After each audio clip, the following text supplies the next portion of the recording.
going to go over Mustalahat.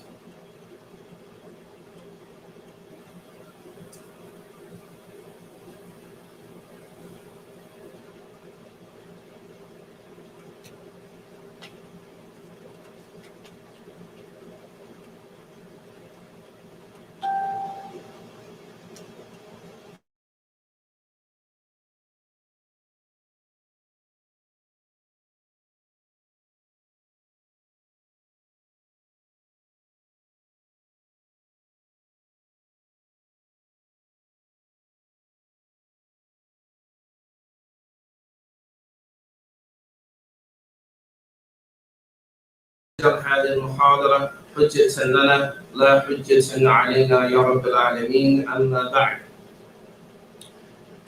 This evening, inshallah ta'ala, we're starting one of the classical texts of Imam Ahmed ibn Hanbal, rahimahullah ta'ala. This book that we're going to be covering is a book that we actually covered several years ago, but we're actually starting it up again tonight, inshallah, from the beginning. The title of this book is Zad al-Mustaqnir, and we're going to explain what the title means, where the book comes from, etc.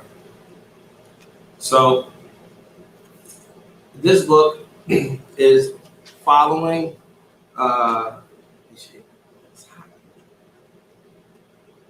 and this book is following the school of jurisprudence of Imam Ahmed ibn Hanbal, rahimahullah ta'ala.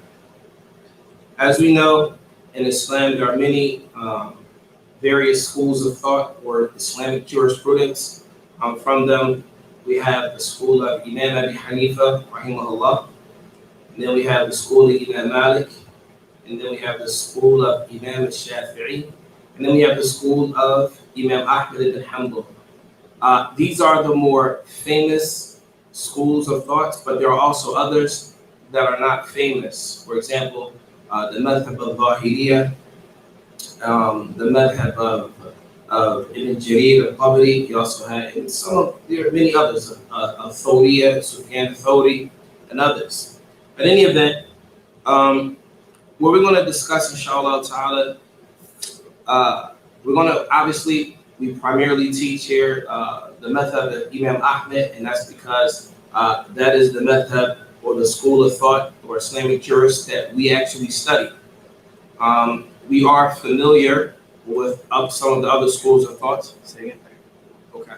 We are familiar with many of the other schools of thought. However, for this one, the school that we are primarily mostly familiar with is the school of Imam Ahmed. This is what we, in a way, I don't want to say specialized, but this is what we actually studied in detail. So the book Zad al-Mustaqnir is a beginner book, if you will, in the school of Imam Ahmed. In it, you will find some of the positions of Imam Ahmed that is famous, that is known. It doesn't mean that every position that's mentioned is necessarily a correct position, even though our goal when we study this book is to understand why the author said whatever he said, not necessarily whether or not you agree with it or not. So, for example, we have positions in Islam that may be unfamiliar to ourselves, and we don't understand why. Why would a scholar say this, or why would that scholar say that? One of the scholars that we studied from in school, he told us that it is important to understand why the author or why that particular sheikh said what he said, the reason behind it. Not that you agree or disagree, but understanding the logic behind it. The reason for that is if Allah blesses you to reach a point where you can look at the text, compare statements of various scholars on various issues, then you might be able to say, this issue to me is a better position based on the evidence that is supported, etc. I hope that makes sense. In addition to that, the school of Imam Ahmad ibn Hanbal is a very old school of Islamic jurisprudence. So from that, today, inshallah ta'ala, is our introduction to the school of Imam Ahmad and an introduction to this particular text. The book is also translated, Zad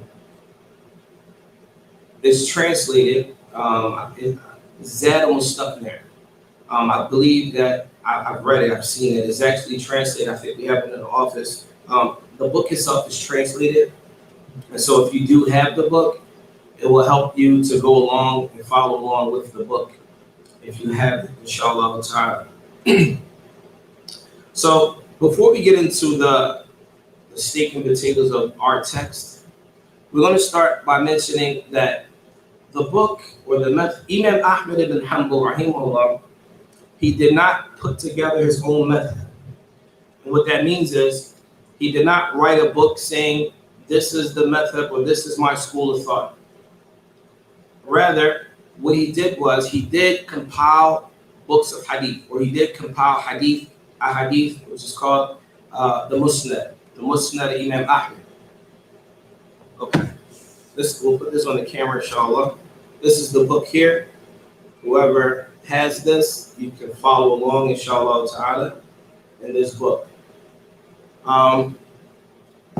In this here, in reality, this book here, the one that's translated in English, this is from Sheikh Salih al-Fawzan. He also has an explanation of this book. However, we're gonna, whoever's following along with this book, inshallah ta'ala, I haven't read the English, but inshallah you can follow along and it'll make more sense as we go. So a person might ask a question, the method of Imam Ahmad, what does that even mean? What does that even mean, the method? And why does he have his own school? And is this, if you follow the method of Imam Ahmad, does that mean you're not following the Quran and the Sunnah? What does all of that really mean? So for those that have followed previously in our previous fiqh classes, we spoke about this many times, and inshallah ta'ala, we're going to shed some light on it once again. How many people, and this is a rhetorical question, but how many people have the ability to open up the Quran and open up all of the books of hadith and look in them and be able to pull out rulings that are applicable in your daily life? How many people are actually able to do that? Hardly none, right? Most of the things that we come across is through scholars extracting it for us and telling us that this is a proof for this and this is a proof for that. So what happens is when we read the Quran, we'll come across that ayah and say, this is a proof for this and this is a proof for that. However, we as a whole collectively are not skilled as a group to say, okay, I'm going to read through the whole Quran and I'm going to extract this ruling and I'm going to extract that ruling. That's a skill. That's a skill. So when we talk about Zad al-Mustaqni, so back to Imam Ahmad, his school of thought was not put together in one book. Rather, he didn't compile it himself. What happened was there were a group of maybe a group of maybe about 100 students of his. And they were called riwayat. Riwayats are when people come to the sheikh and they sit in his classes and they ask him questions. And when they would ask him questions, they would write down his responses. And they would write down his responses and look how it applies to the Quran and Surah, etc. One of his biggest students, who has a compilation of many of his fatwa, is Imam Abu Dawud. Are you guys familiar with the Sunan of Abu Dawud? You heard this before, right? The Sunnah of Abu Dawud. I think it's translated in English. It is. It's translated in English, right? He was from the students of Imam Ahmad. He was from the students of Imam Ahmad ibn Hanbal.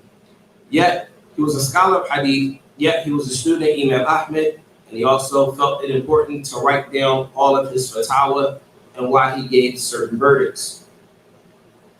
A person may say that, okay, well, there may be scholars today that are qualified to look in the Quran and Sunnah and extract rulings. However, The scholars are able to do that. There are two types here. You have something called a mujtahid mutlaq, which is a scholar that is qualified to look in the Quran and Sunnah and extract whatever ruling is necessary for a particular issue. Mujtahid mutlaq, many scholars say that those scholars do not exist today. In fact, many of them say that those scholars, like Imam Ahmed, Imam Abi Hanifa, Imam Shafi, and Imam Malik, for example, they would consider those scholars to be scholars that are mujtahid mutlaq, meaning they were not tied to a particular school of thought. So once again, we have Imam Ahmed, Imam Malik, Imam Abi Hanifa, Imam Shafi'i. They were considered scholars that are mujtahidun mutlaq, meaning that they were not confined to following a particular school of thought.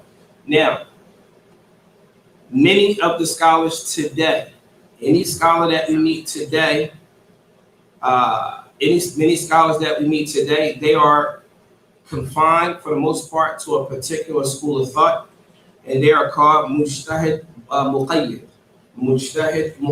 which means that they are tied to a particular school of thought. That is 99% of the scholars alive today.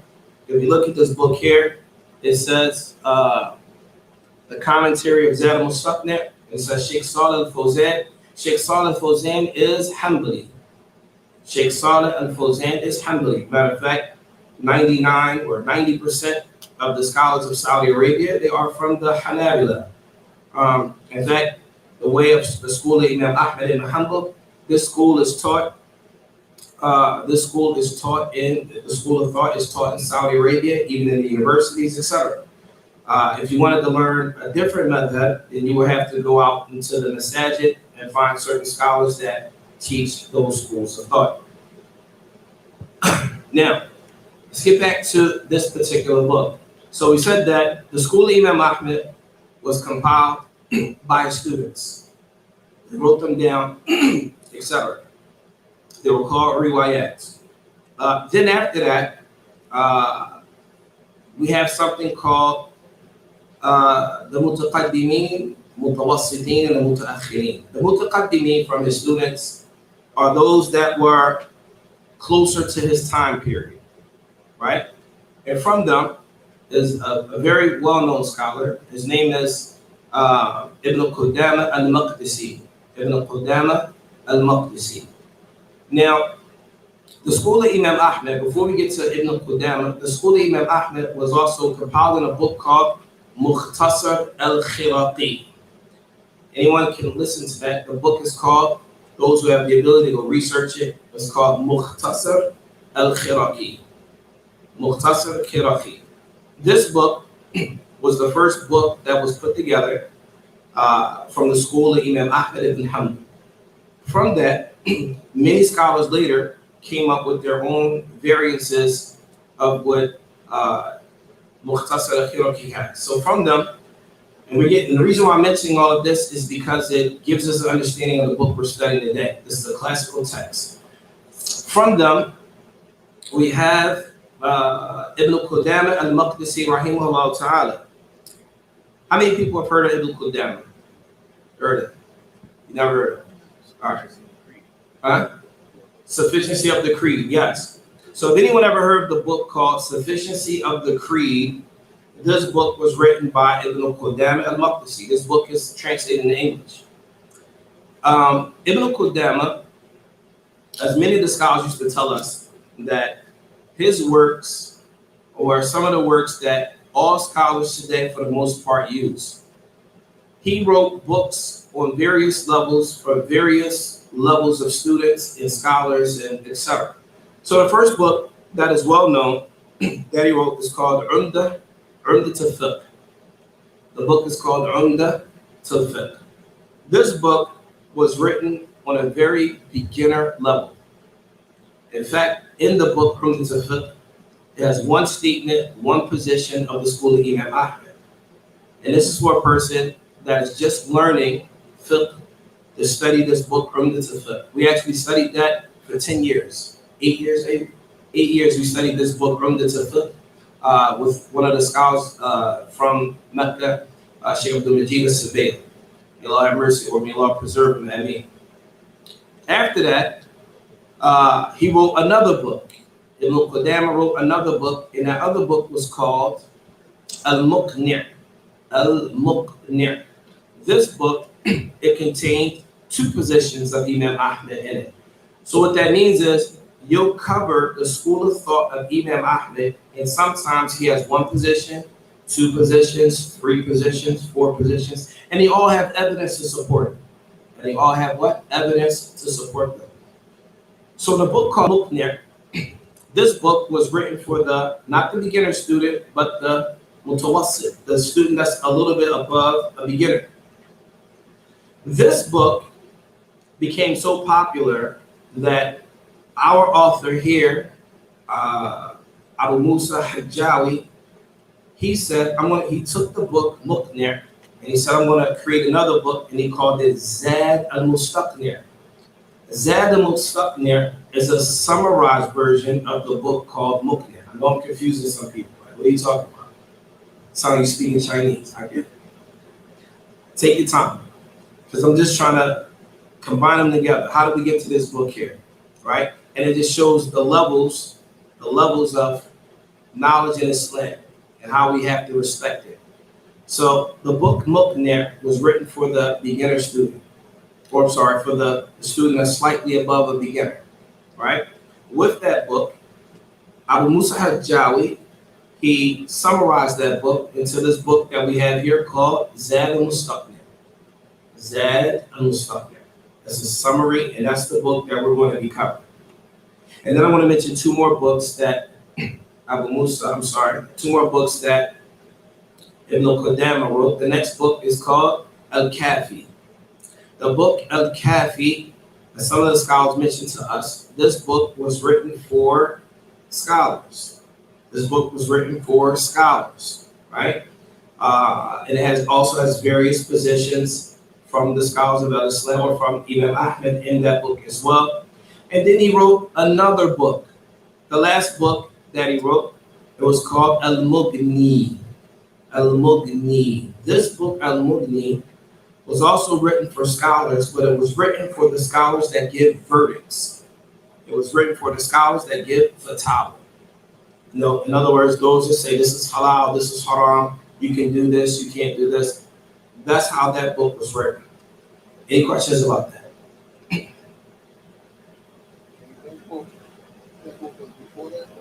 What book? Is that on something? Which one? Al-Mughni? No, that was the last book. So Zad al-Mustaqni' is a summarized version of a book called Muqni', not Mughni. They're two different books. I know it sounds the same, right? So once again, the first book is called Umdat al-Fiqh. The second book that he wrote was called Al-Muqni'. Al-Muqni'. Muqni', right? This book, a summarized version of that book is Zad al-Mustaqni'. And then the book after that, Zad al-Mustaqni', Ibn Qudama did not write that book. Abu Musa Hajjawi wrote that book, and that's the book that we're going to be studying. It's a medium level book, and some of them say that it's even like a beginner book, right? And then he wrote a book after that called Al-Kafi. Al-Kafi was a book written for scholars. And then he wrote a book after that. The last book he wrote was called Al-Mughni, right? Mughni is a book that scholars use when they want to give fatwa. Some of the ulama, or some of the scholars of the past will say, they did not feel comfortable giving verdicts in the laws of religion until they went through Al-Mughni, right? And I say all this to say, what is the importance of this? There's a statement that some of the scholars of Islam mention that say, "Man hafid al-zad yahkum bayn al-ibad." But they will say, "Man hafid al-bulugh wa-zad yahkum bayn al-ibad." They say that whoever memorizes Bulugh al-Maram and Zad al-Mustaqnir, then they are qualified to give verdicts in a religion about Islam. Now, I'm not saying that that's what it means, but essentially what is being said is that you will have gained a ton of information, a ton of knowledge that you could potentially use in your life. So the benefits of studying fiqh, when we were in a university, initially we did not want to study fiqh at all. In fact, myself personally, when I first went to school, I just wanted to study Arabic and Hadith, and I didn't want to study anything else. Right? We didn't want to study fiqh. And so we were students of Sheikh Wasil Abbas. He was one of the scholars of Hadith in Mecca. He also had a chair at the Haram, Masjid al-Haram in Mecca, and we would sit and study with him. And he encouraged us to go study Hadith. That was his biggest thing for us. You guys need to study Hadith and learn Hadith. So that's what we were doing. And then we ran into Sheikh Abdul Majid al-Subayl. He was the son of Sheikh Muhammad al-Subayl, who was from the scholars of the Sheikhs of Sheikh Salih al-Fawzan. He was one of the major scholars in Mecca. And his son was Sheikh Abdul Majid al-Subayl, and he would teach us fiqh. And so I recall when he first started talking to us about madhabs, we would frown our faces up.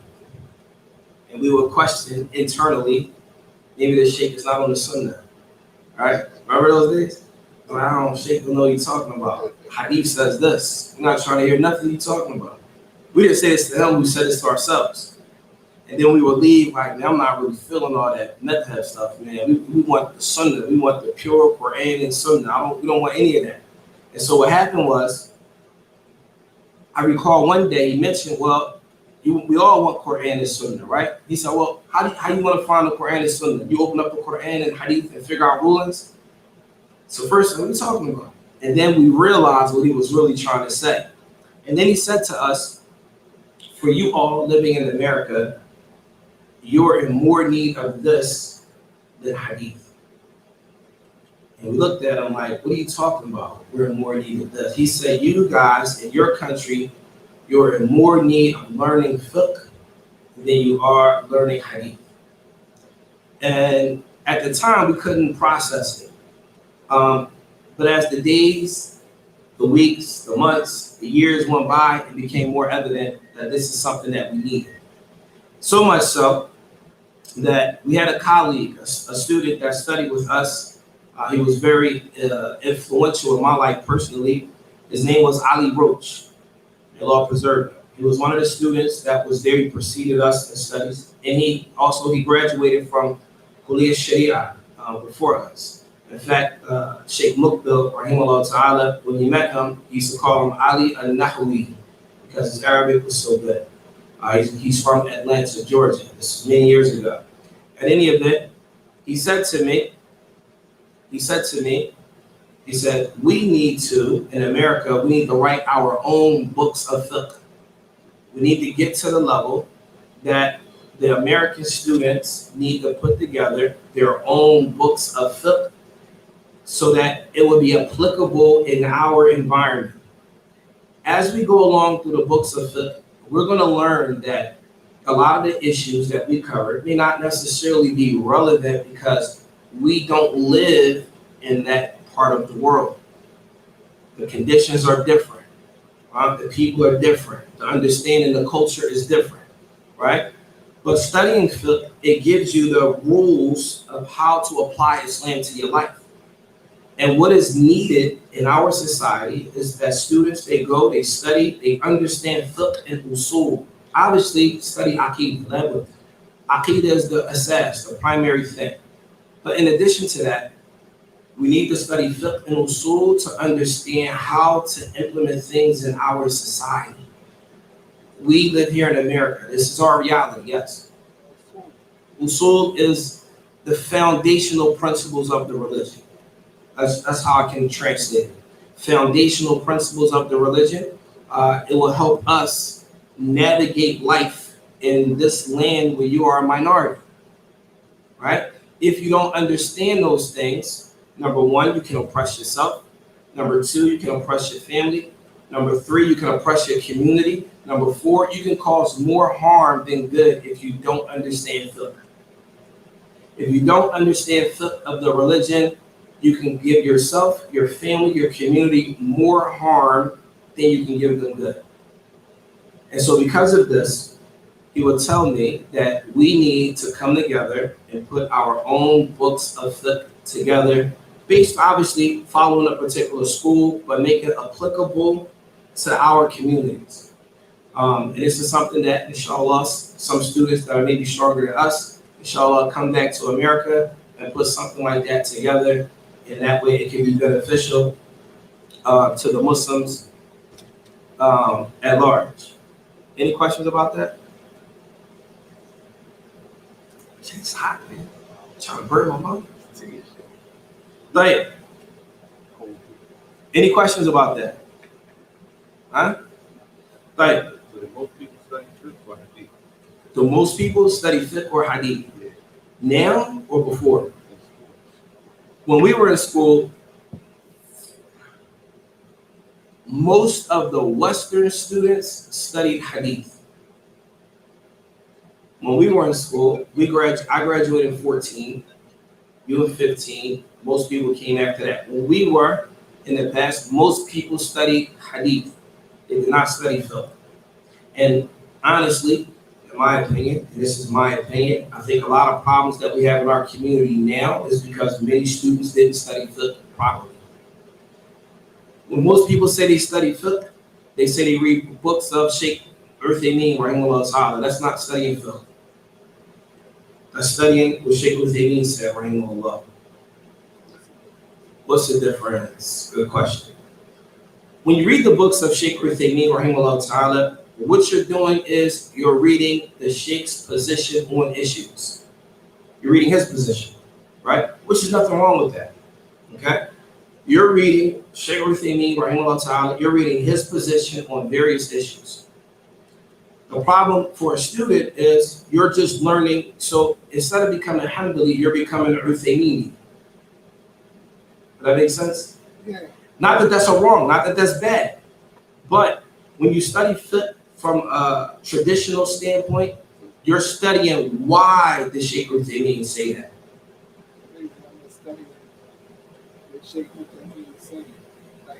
Instead of studying what Sheikh Al-Thamaraat said, as the scholars would say, you want to drink from the same fountain that he drank from. In other words, when Sheikh Al-Thamaraat, rahimahullah ta'ala, makes that statement, he says this is the position, etc. Why did he say that? Where did he get that information from?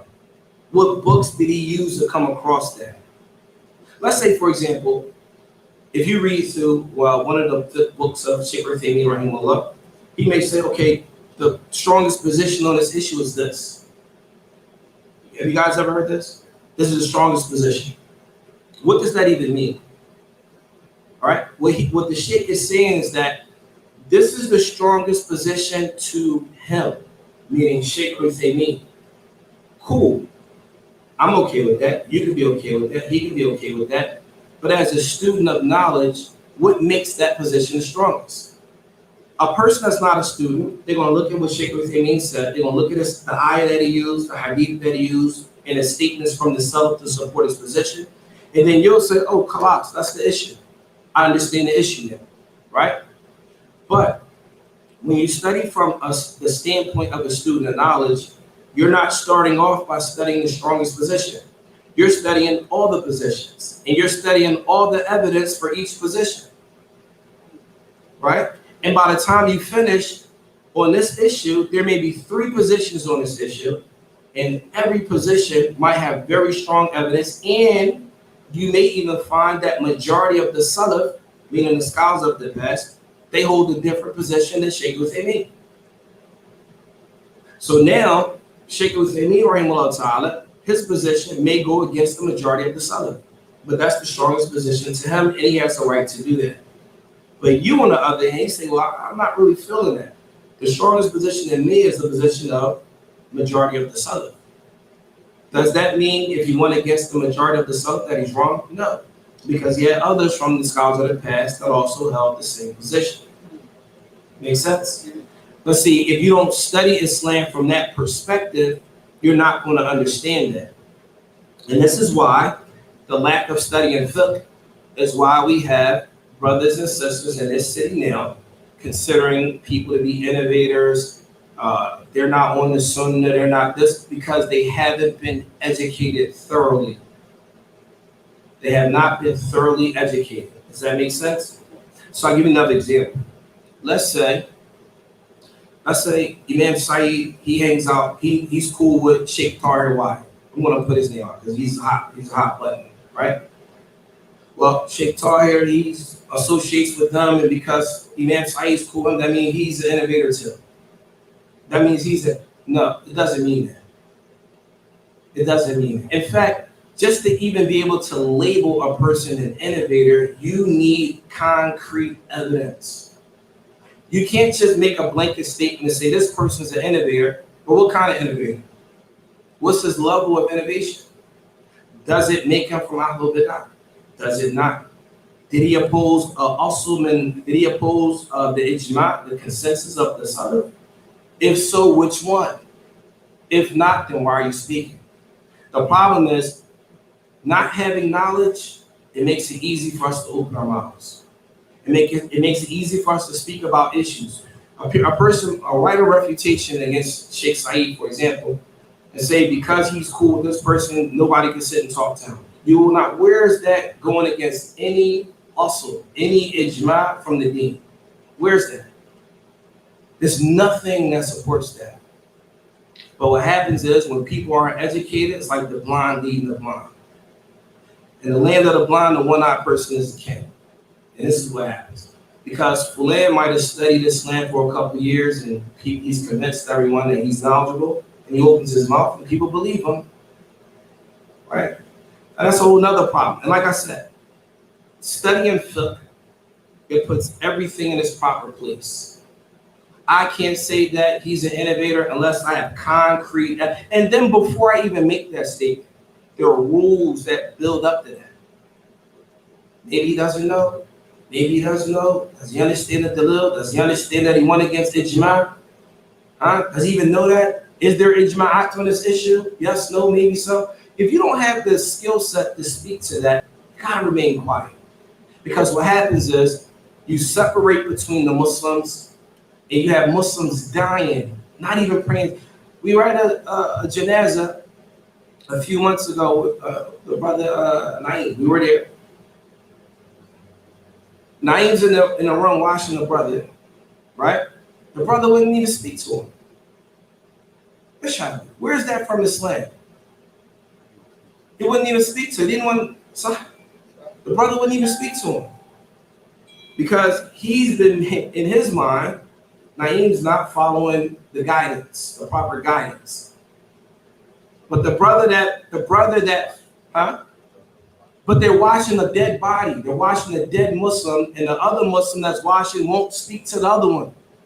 Where's that in Islam?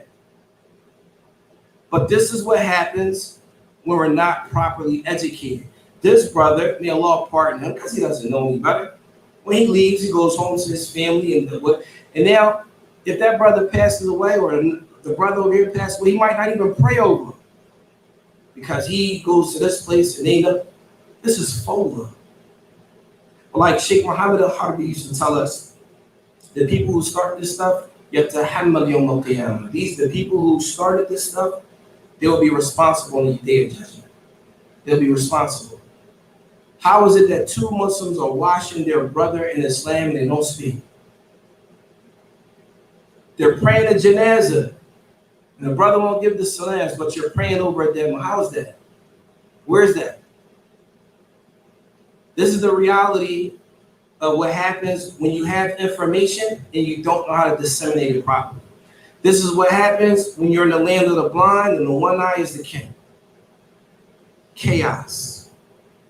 It leads to chaos, destruction, destroying the communities, Muslims not speaking, people dying on that because they believe that this is correct. Inshallah, may Allah pardon the people that don't know any better, because they don't know. You have people speaking about Sheikh Tahir. This man spent 21 years studying. You've been Muslim for 3 months. You've been Muslim for 3 years. Yeah, he's not on it, but you are? Huh? Yeah, Muslim for 3 years, praying for 6 months, and you're telling another Muslim that spent 21 years studying. I didn't say 21 years as a Muslim. 21 years staying up all night, learning the law's deen. You know better than him on these issues? It's a problem. And that's just lack of respect, because honestly, if there was anything else, if there was a school teacher that was teaching you something that studied for 21 years, everyone's going to take heed.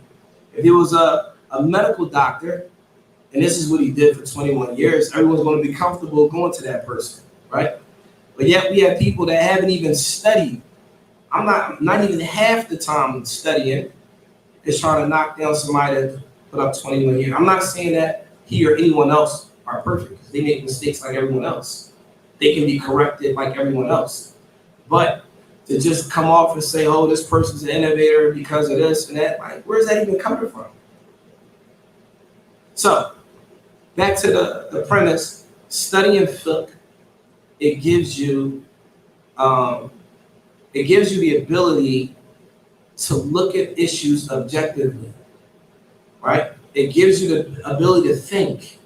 And the problem is, a lot of times, people in our community get upset when people start to think. Because now, if I give you or he gives you tools to think, now you're going to start questioning things, right? Oh, well, maybe this is wrong, or maybe that's not right. It's okay to question. Islam doesn't want us to be a bunch of blind followers, right? Islam doesn't want us to be ignorant. So you learn, you ask questions. So, having said that, today, inshallah, our goal was to go through some of the terms that's used for the fiqh of Imam Ahmed. And we're going to, inshallah, we don't have enough time to finish a lot of the terms, but inshallah, we'll come back next week, and then we will explain it in detail. But once again, like my brother, Ali Roach, may Allah preserve him, he mentioned that we do need some of the students of knowledge that come back that are skilled in fiqh and usul to put together a manual that's conducive for our environment. We do need fiqh manuals that are conducive, obviously, in accordance, without no question, according to the Quran, Sunnah, understanding of the Salaf. And when we say understanding of the Salaf, what does that even mean? That means that the understanding of the issues that have consensus from the Sahaba on them. People use these statements, understand of the Salaf, and they don't understand what that really means. Consensus ijma, meaning that the companions all agree on this issue, right? The companions agree that this is the position on this issue. We have brothers not giving salams to other brothers, and if you ask them, well, did they go against any consensus of the deen? They don't even know. They don't even know what that means. What do you mean consensus? What does that even mean? Think about that. Think about that for a second. You're the educator teaching people, and they're carrying your statements. Imagine you go around saying, hey, you can't go over here. These people are innovators. And so people start following you because they believe you know what you're talking about. And then when they follow you and they go on and oppress all these Muslims, it's a problem. That's all. May Allah help us. But this is the purpose of why we need to study fiqh, why we need to learn fiqh. Fiqh gives us understanding. It helps us in our day-to-day life in terms of how to live. In Islam, it's easy. We make it difficult on ourselves because we don't know. At any event, any questions? Any questions? So we'll stop with that, inshallah. Subhanaka Allahumma wa bihamdik. Ashhadu an la ilaha illa ant. Astaghfiruka wa atubu ilayk. Assalamu alaikum wa rahmatullahi wa barakatuh.